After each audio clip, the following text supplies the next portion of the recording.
Breaking news తన తండ్రికి లేఖ రాసిన నాటి నుంచి ఎమ్మెల్సీ కవిత భవిష్యత్ కార్యాచరణపై పొలిటికల్ సర్కిల్స్ లో హాట్ డిబేట్స్ జరుగుతున్నాయి.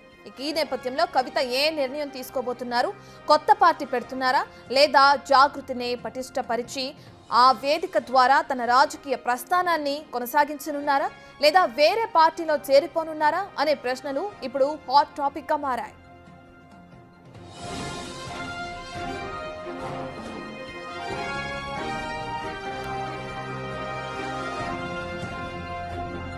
మరోవైపు జూన్ 2న కవిత కొత్త party పెట్టొచ్చని BJP MP Raghunandan Rao hot comments చేశారు. ఇక కవిత తన తండ్రికి రాసిన లేఖలో సామాజిక తెలంగాణ అంశాన్ని పేర్కొనడంతో సామాజిక తెలంగాణ ఎజెండాగా కొత్త పార్టీ పెట్టొచ్చనే ఊహాగానాలు వెల్లువెత్తుతున్నాయి.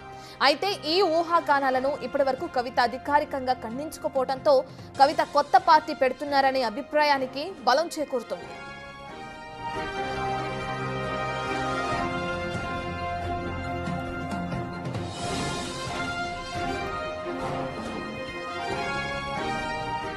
మరోవైపు కవిత గత 2 రోజులుగా ఇంటికే పరిమితమయ్యారు. సన్నిహితులతో సంప్రదింపులు జరుపుతున్నారు. భవిష్యత్ కార్యాచరణపై చర్చలు కొనసాగుతున్నాయి. బీఆర్ఎస్ స్పందన కోసం ఎదురు చూస్తున్నట్లు తెలుస్తోంది. అలాగే జాగృతి విస్తరణపై కూడా ఫుల్ ఫోకస్ చేస్తున్నారు. సామాజిక తెలంగాణ ధ్యేయంగా జాగృతి కార్యక్రమాలకు ప్లానింగ్ చేస్తున్నారు. ఈ క్రమంలో స్థానిక సంస్థల ఎన్నికల్లో సత్తా చాటాలని వ్యూహరచన చేస్తున్నట్లు సమాచారం.